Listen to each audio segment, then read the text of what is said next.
সকলকে জয় যিশু। প্রতিদিনের বাক্য এবং প্রার্থনাতে আপনাকে স্বাগত।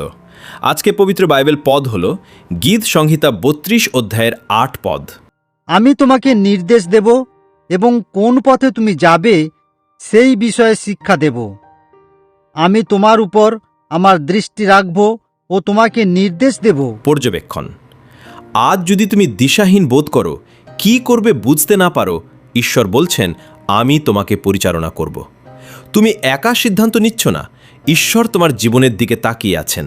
তার উপর ভরসা রাখো, তিনি সঠিক পথে চালাবেন।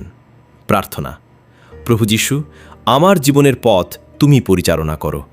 ভুল সিদ্ধান্ত থেকে আমাকে রক্ষা করো।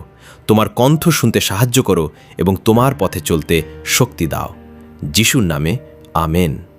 ঘোষণা: আমি ঘোষণা করছি, ঈশ্বর আমাকে পরিচালনা করছেন। আমি বিভ্রান্ত নই, আমি তার দৃষ্টির নিচে আছি। আমার পথ সঠিক দিকে যাচ্ছে। যিশুর নামে আমেন।